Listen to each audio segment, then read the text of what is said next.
All right. So today I want to talk a little bit about Puritanism. And this is a topic near and dear to my heart because I consider myself something of a libertine.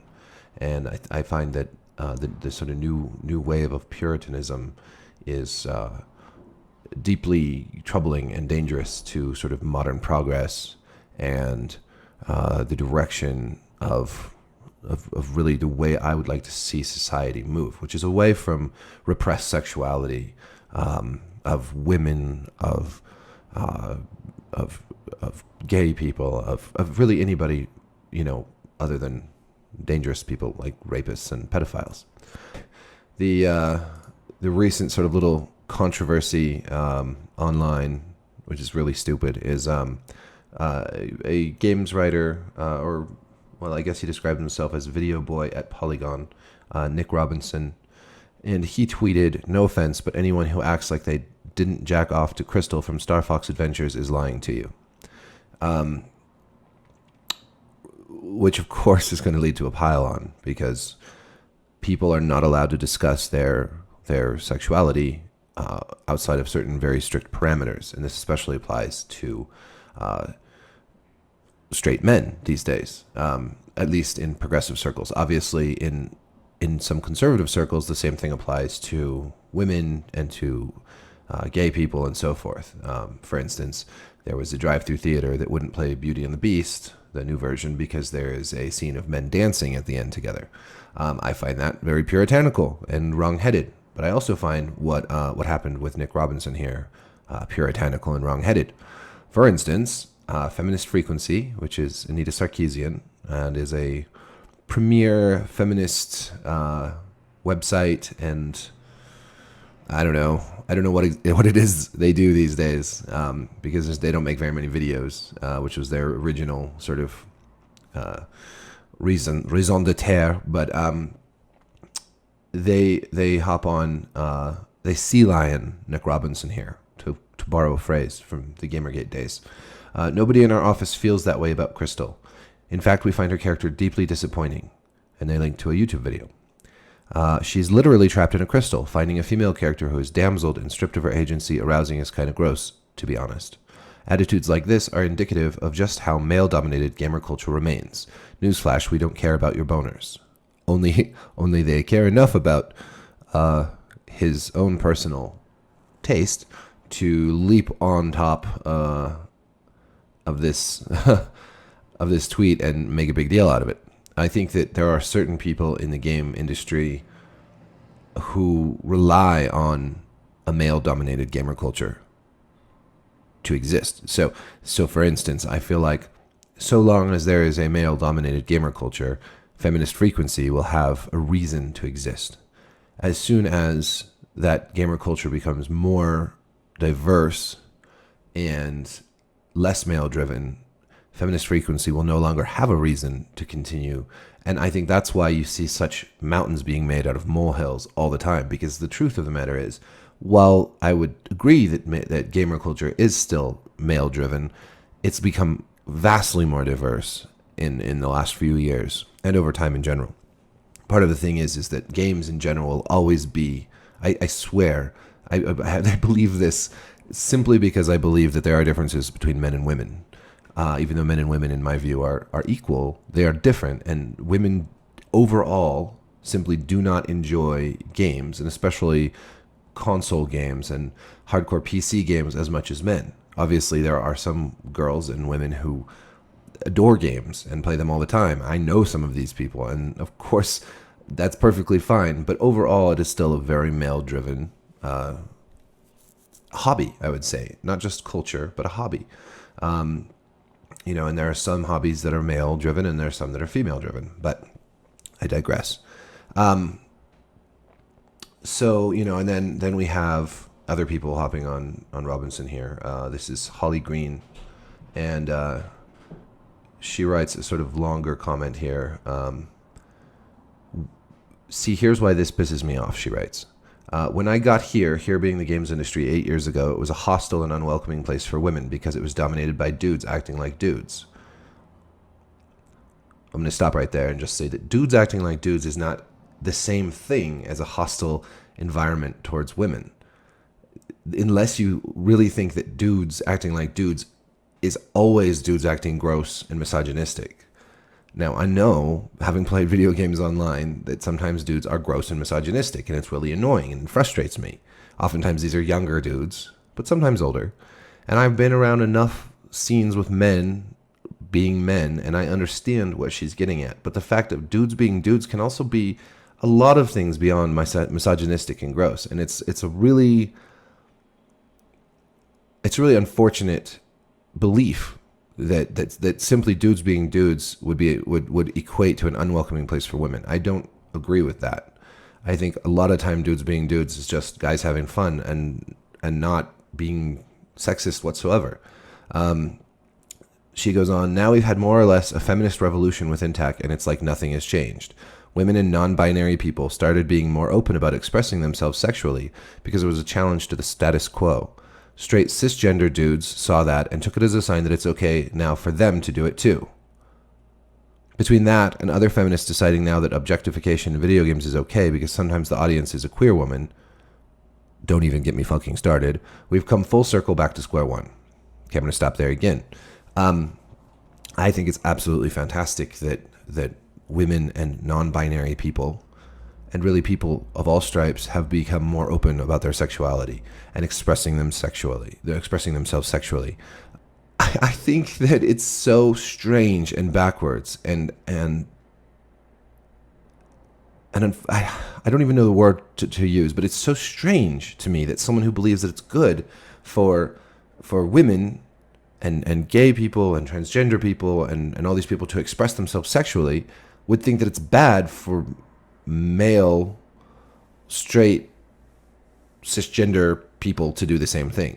I don't understand that. I don't understand why that's bad. I understand why it's good for everyone to be sexually expressive and to get out of the closet and to get out of this mind frame, this puritanical mind frame, and to be able to challenge the status quo. But why is it bad for someone to be straight or have a furry fetish, or and this has been described, it was described over on Heat Street by William Hicks as kink-shaming, which is interesting to me because everybody has their kinks and everybody has their own sexuality, and the general accepted belief now is that no one can really help those things. You are what you are. You like what you like. You're gay or you're straight or you're bi or whatever. So it's just puzzling to me why, if you believe that people are born with a certain set of kinks, of sexuality, their sexuality is ingrained in them, it's part of their being, their essence, why it's wrong then for certain groups to express this, but for other groups it's okay. This is the kind of discrimination that leads to more discrimination. See, all that this does is extend the divisiveness. It's one thing to say, it's one thing to have a coherent philosophy, which is that no one should talk about sexuality, that anything outside of missionary style between a man and a woman is wrong. That's I think a wrong-headed and bigoted belief, but it's consistent. Whereas this idea that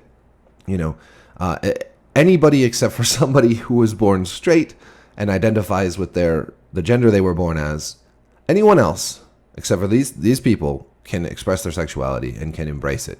But people who were born straight, male, and cisgender shouldn't be allowed to participate in that sexual openness and in that sexual acceptance of themselves. That is, to me, really strange. And you know what it does is it fuels people who have anti-women beliefs. It fuels the fire and fans the flame of these groups that want to find everything negative about feminism, that want to find everything negative about, it almost feels like it must be on purpose. It must be just to perpetuate divisiveness, because that's where the bread and butter's at. See, because I just don't understand it.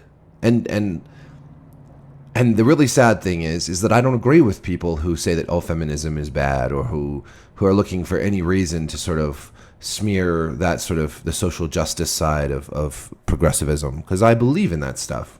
I want everyone to be sexually free, and I don't want people to be judged based on their whether they're transgender or cisgender or like to bondage or whatever they like. Sexuality is your own thing. It's your own. You get to have it, and no one can take it from you. So this kind of backwards nonsense just drives me crazy. She goes on, straight dudes talking to thousands of people out jerking off to video game characters and feeling completely comfortable doing so. The sexists have better excuses and deflections when they act sexist now. And see, I'm sure that plenty of people watching this video that I'm making right now would say, oh, you're just being sexist and you have better deflections now, rather than, giving me the benefit of the doubt. And maybe I'm not actually sexist, and maybe I actually just want everybody to be able to have their own sexuality. And we gave them those excuses wrapped up in a bow by giving the words and concepts and philosophies for how to talk about feminist issues, but then never enforcing it or making sure it really took. It's all just a game. Guess what, Nick? I don't want to hear about your dick. Thanks. I mean, my takeaway from this is that if Holly Green here found a video game character that she found attractive and then wrote something sexual about that character, it would be okay. If a transgender person found something attractive or sexy in a game and they tweeted about it, it would be okay. But because Nick Robinson is apparently a straight cisgender dude acting like a dude, it's wrong. It's funny to me also that somebody who doesn't want to hear about this would spend so much time thinking about it, talking about it publicly. It all just strikes me as attention grabbing and pointless, and a huge sort of interscene battle between people who probably agree about most things. But we now have thought police. We have people telling us what we can believe, what can turn us on, how we can talk about being turned on. And it's fucking stupid, and it drives me fucking crazy. This sea lining that Feminist Frequency does. Nobody in our office feels that way about Crystal. Nobody does. You took like a poll around the office to make sure nobody had, has any. I guess everyone has to think the same. Everyone has to think the same. They have to walk in lockstep. Finding a female character who is damseled and stripped of her agency around arousing is kind of gross. Okay, I get that we need strong female characters. I agree with that assessment. But again, people have kinks. There's nothing wrong with being aroused by a character who is stripped of agency. I mean, there's a whole genre of pornography and erotica designed and based around somebody being in a submissive role and somebody in a dominant role. Are people who get turned on by that bad now? Is that a bad and unacceptable way to think or way to feel? Or do we accept that sexuality is ingrained and part of who we are? I mean, you can't have it both ways, and yet they so desperately want to have it both ways. So anyways, I don't have much more to say about that. These critiques of a off-color tweet are absolutely fucking ridiculous. If somebody gets turned on by Crystal in a video game, or somebody gets turned on by Joel from The Last of Us, and I'm sure that people do, it doesn't matter to me. That's cool. I think that video games have made leaps and bounds toward being more representative of different groups, and it's it's almost remarkable how much progress has been made, and I think it's something that should be celebrated. But I feel like so many people who have been beating the drum of diversity and progress, they don't celebrate these things. All they do is complain when somebody steps out of line. And it's a really controlling, bullying thing to do. And it's the mirror image of people on the other side who want to find anything wrong with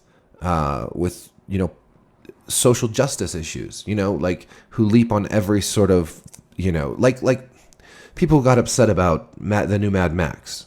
That to me is just equally baffling as this Feminist Frequency nonsense. It's like people can't even enjoy themselves anymore. I mean, that's what it's. I feel like we're just surrounded by anti-fun Puritans who want to just sap the fun and joy out of the world. And I don't apply this to people who simply criticize, because I think that there's so much room for smart critique and analysis, and I think that's great. But this isn't that. This is not smart critique and analysis. These are people bashing somebody because they have a sexual arousal over something. And if they can't look in the mirror and see what hypocrites they are, then there's no helping them. That's all I have to say about that. Peace.